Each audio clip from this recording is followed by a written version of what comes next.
चौहान जी, आज के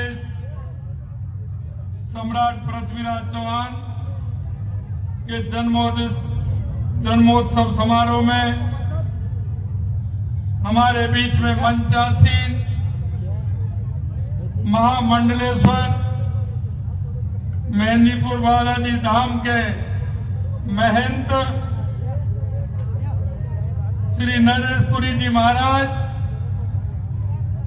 हमारे बीच में पूज्य महंत रामकृष्ण जी पाटन बदनौर महाराज, पूज्य नरेशपुरी जी महाराज अलगपुरी धुनी, हमारे बीच में हमारे संघ के क्षेत्रीय प्रचारक सम्मानीय निम्बाराम जी भाई साहब, हमारे बीच में विश्व हिंदू परिषद के केंद्रीय मंत्री जो आपके बीच में लंबे समय से आपके बीच में आने वाले हर काम के लिए हमेशा तत्पर रहते हैं और उन्होंने अपना बहुत समय आपके बीच में दिया है, ऐसे सम्मानीय उमाशंकर जी भाई साहब।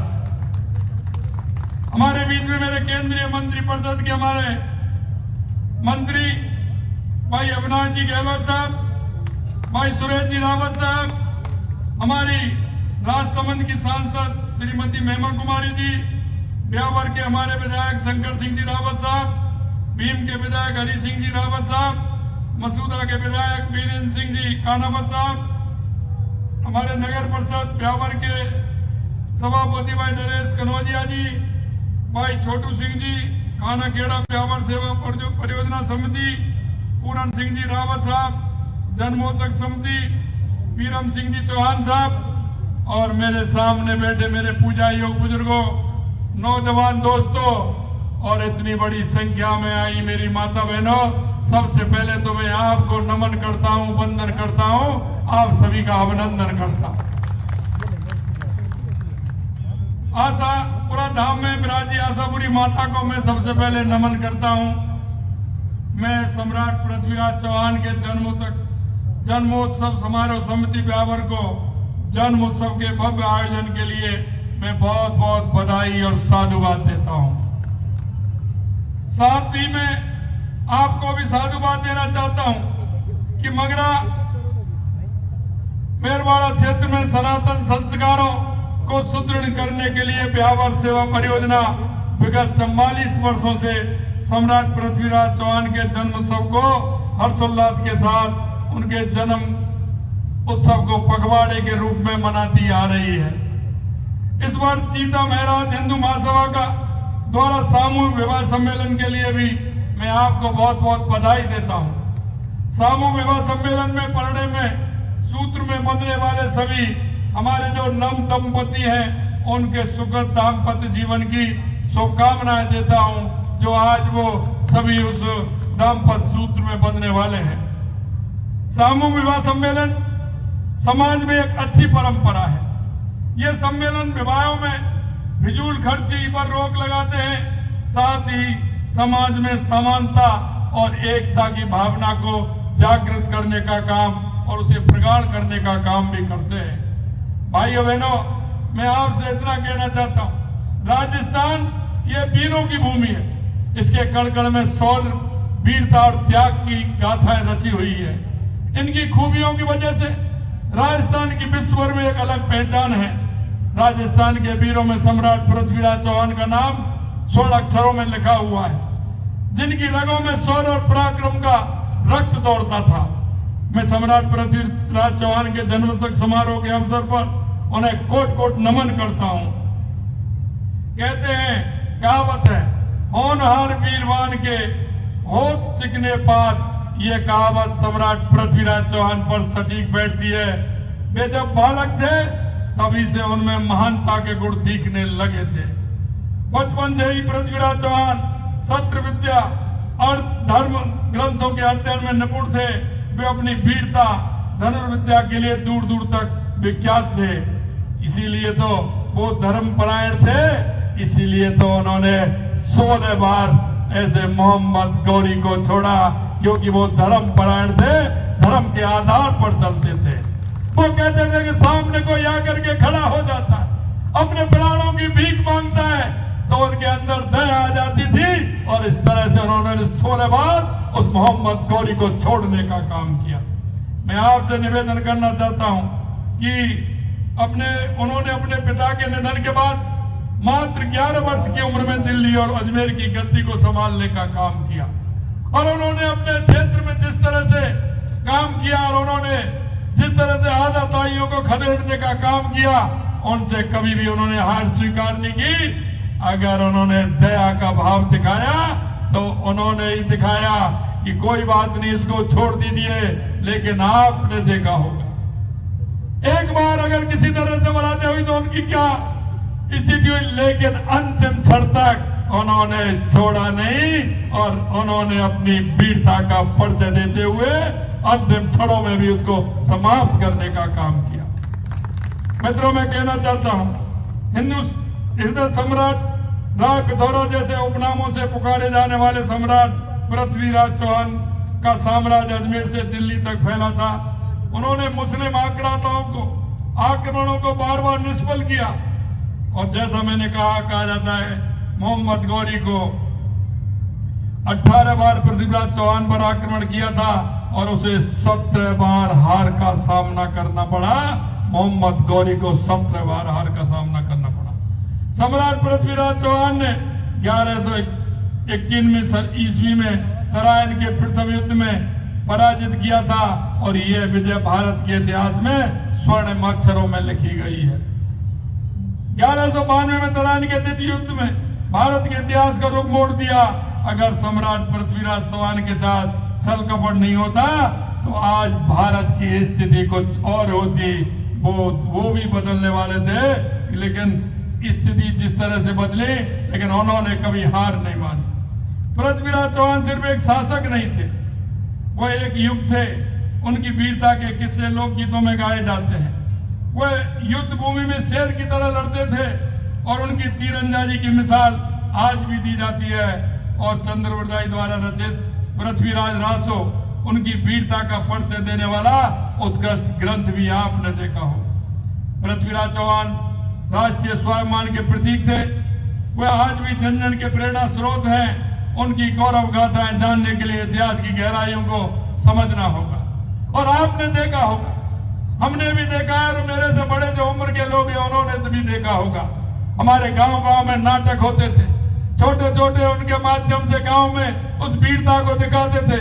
ये हमारे पृथ्वीराज चौहानों, अमर सिंह राठौरों और ऐसे हमारे उन महान विभूतियों के नाटक दिखाते थे और जो परिदृश्य आता था और वह परिदृश्य देखने लायक होता था, आने वाली पीढ़ी को उसकी जानकारी मिलती थी। मैं आपसे यही कहना चाहता हूं मेरे भाई और बहनों कि हमारे पूर्वजों ने हजारों सालों की गुलामी झेली, हजारों सालों तक उन्होंने संघर्ष किया, लेकिन उन्होंने किसी भी तरह से हार नहीं मानी। और आज आपसे मैं यही कहना चाहता हूं, आज ये युग है, ये आपका है। मैं आपसे यही कहना चाहता हूं, हमारा जो उद्देश्य है, हमारा जो लक्ष्य है, हमें उसमें आगे बढ़ना है। हमें यह दिखाना है कि हमारी संस्कृति, हमारे विचार को लेकर चलने वाले हमारे वो महान पुरुषों ने जो रास्ता दिखाया है, उस रास्ते पर हमें चलना है। हमारी माता बहनें जिस तरह से आज हमारी माता बहनें हर क्षेत्र में, हमारे देश के यशस्वी प्रधानमंत्री नरेंद्र मोदी जी माता बहनों को आगे करते हुए उनकी जो योजना है उनको आगे बढ़ाने का काम कर रहे हैं। हमारा सशक्त समाज हो, हमारी पढ़ी लिखी हमारी बहनें हो, हमारा पढ़ा लिखा समाज हो, तो हमारा समाज किस तरह से आगे बढ़ सकता है। स्वामी विवेकानंद जी ने कहा था 21वीं सदी भारत की होगी। मित्रों, मैं यही कहना चाहता हूं, 21वीं सदी बदलते हुए 2014 के बाद आप देख रहे हैं कि किस तरह से ये हमारी सदी आगे बढ़ रही है। आज दुनिया में भारत का डंका बोल रहा है। आज तीसरी बार देश के यशस्वी प्रधानमंत्री नरेंद्र मोदी जी बने और उन्होंने पहले ही आकर के सबसे पहले अगर उन्होंने काम किया तो किसानों का काम किया। 17 करोड़ किसानों को सम्मान निधि देने का काम किया तो देश के यशस्वी प्रधानमंत्री नरेंद्र मोदी जी ने किया। अगर कैबिनेट की पहली बैठक होती है और उसमें निर्णय लिया जाता है तो पहला निर्णय यह लिया जाता है कि मेरे उन गरीब भाइयों को, मजदूर भाइयों को 3 करोड़ आवास के मकान बनवा करके देना है। 3 करोड़ मकान बनवाने का काम पहली कैबिनेट में प्रस्ताव पास करना ये देश के यशस्वी प्रधानमंत्री नरेंद्र मोदी जी ने किया। यही नहीं, हमारी महिलाओं के लिए लखपति दीदी बनाने का काम, 3 करोड़ लखपति दीदी बनाने का काम हमारे देश के यशस्वी प्रधानमंत्री नरेंद्र मोदी जी ने किया है। और आपने देखा होगा जिस तरह से महिलाओं के उत्थान के लिए हमारी भी सरकार ने हमारे संकल्प पत्र में वायदा किया था कि आने वाले समय में हम गैस का सिलेंडर 450 रुपए में देंगे। हमने हमारे 15 दिसंबर को हमारी सरकार बनी थी और 1 जनवरी को 450 रुपए में महिलाओं को सिलेंडर देने का काम किया। यही नहीं मेरे भाई और बहनों, हमने जो किसानों के लिए हमने कहा हमारी केंद्र की सरकार 6000 रुपए देती है, हम उसमें बढ़ा करके हम भी देंगे, तो तुरंत हमने 2000 रुपए पहली किस्त में, पहली चरण में हमने 2000 रुपए किसान सम्मान निधि देने का काम भी हमारी सरकार ने किया है। यही नहीं, हमने गेहूं पर एमएसपी बढ़ाने का भी काम किया है। और अभी अभी आपने देखा होगा लगातार हमारी सरकार किस तरह से काम कर रही है। अभी आचार संहिता हटी है और सबसे पहले हमने तृतीय श्रेणी में जो हमारी माता बहनें हैं उनको 50% आरक्षण देने का काम हमारी सरकार ने किया है। यही नहीं, आज निर्णय लेते हैं, हमने जो कहा है वो कह करके बताते हैं। हमारा जो संकल्प पत्र था, हमने 45% संकल्प पत्र हमने 90 दिन में पूरा करने का काम किया और अभी हमारा संकल्प पत्र पर हमने काम प्रारंभ किया है। मैं आपसे यही कहना चाहता हूं, विशेषकर मैं माता बहनों से कहना चाहता हूं कि हमारी सरकार पूर्ण रूप से हमारी माता बहनों के लिए समर्पित है, हमारे युवा, हमारे गरीब, हमारे मजदूरों के लिए समर्पित है। हमने जो आपसे वायदे किए वो पूरा करेंगे।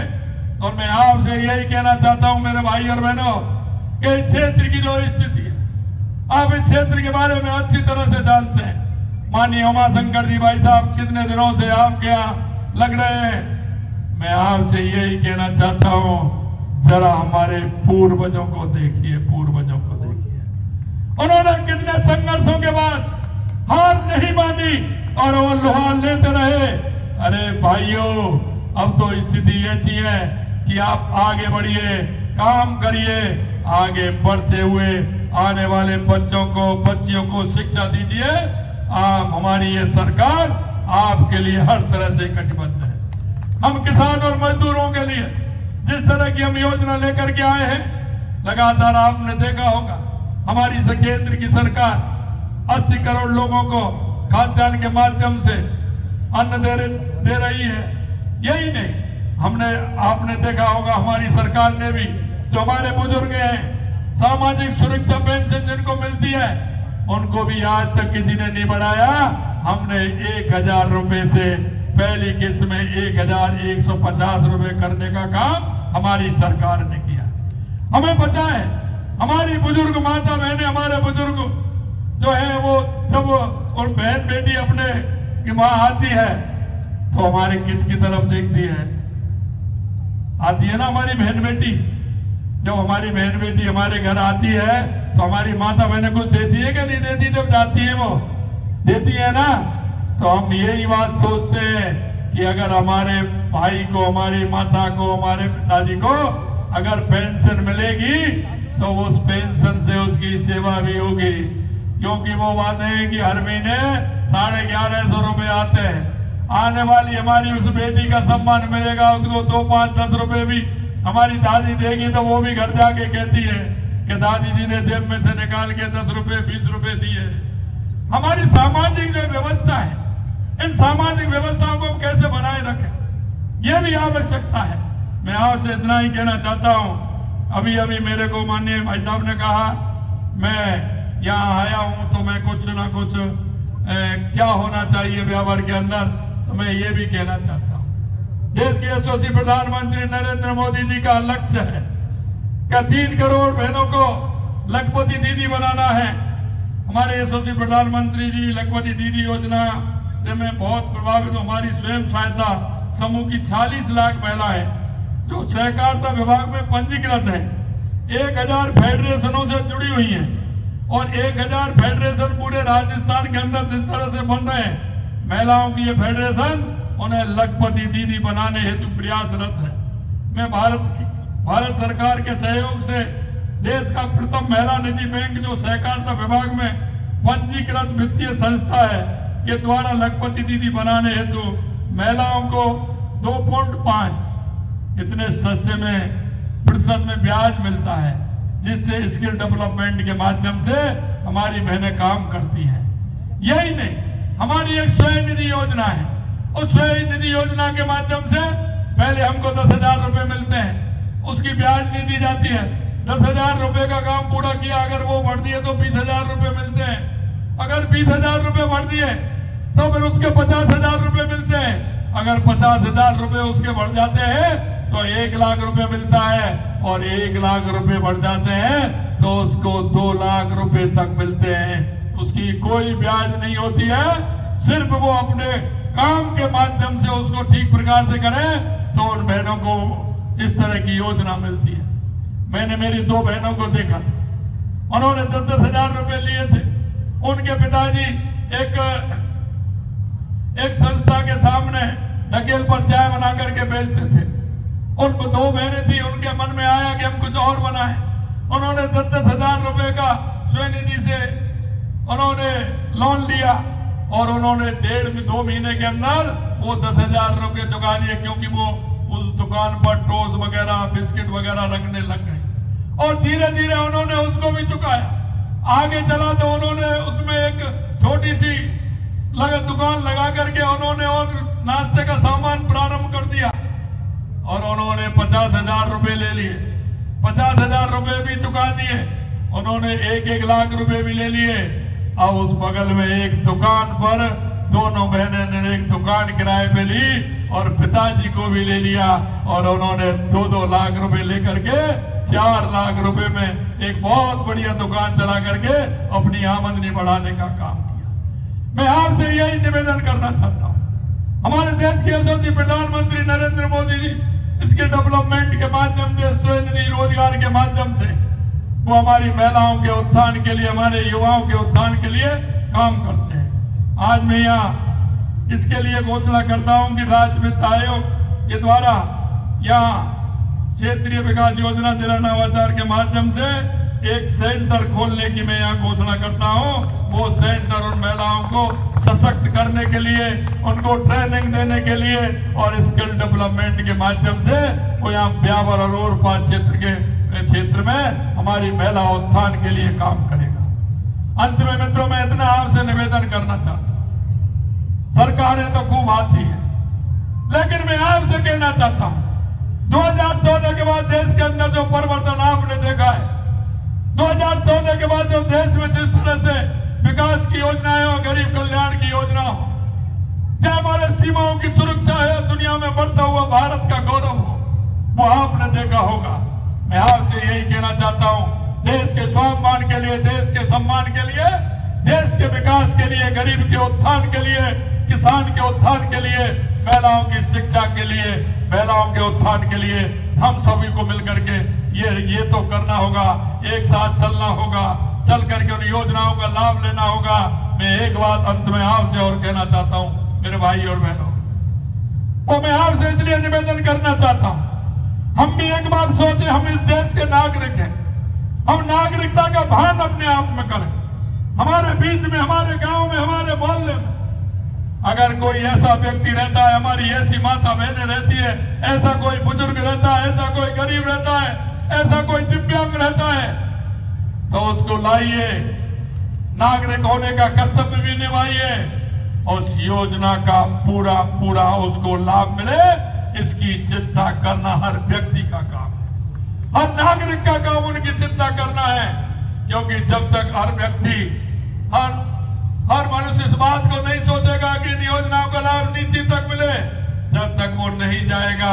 इसलिए इतना ही कहना चाहता हूं, हम नागरिक होने का कर्तव्य निभाते हुए उन योजनाओं को आगे बढ़ाते हुए, हमारे किसान की योजनाएं हो, इतनी योजना है, लेकिन आप उन योजनाओं का लाभ उठाएं। मैं इतना ही कहना चाहता हूं, आप सभी ने मेरे को यहाँ बुलाया, मेरा जो मान और सम्मान किया, मैं पुनः वरवधू को बहुत बहुत शुभकामनाएं देना चाहता हूं और मैं निवेदन करना चाहता हूं कि इस दाम्पत्य जीवन इनका सुखी और समृद्ध अच्छा हो। आप सभी लोग आए, आपके लिए मैं बहुत बहुत धन्यवाद और साधुवाद देना चाहता हूं। आयोजकों ने जिस तरह का यह कार्यक्रम रखा है, निश्चित रूप से मन प्रसन्न है कि जिस तरह के आयोजन होने चाहिए वो आयोजन आपने किया है और समाज में दिशा देने का काम किया है। और मित्रों, मैं आपसे अंत में यही कहना चाहता हूं, समाज बहुत बड़ा होता है, समाज के अंदर जो भी बुराइयां हैं उन पर हमें विचार करना होगा। अगर मैं विचार बदल करके उस समाज को आगे ले जाना होगा। अंत में मैं आप सभी को बहुत बहुत धन्यवाद देता हूं। आप सभी को बहुत बहुत धन्यवाद। जय हिंद, जय भारत, नमस्कार। मैं माननीय मुख्यमंत्री से निवेदन करता हूं, महाराज जी को एक प्रशस्ति पत्र आपके श्री कमलों से। महाराज जी का बहुत बड़ा सहयोग इस कार्यक्रम में रहता है। बहुत बहुत आभार माननीय मुख्यमंत्री जी, माननीय निम्बाराम जी, मंच पर उपस्थित सभी वे सभी सज्जन जिन्होंने इस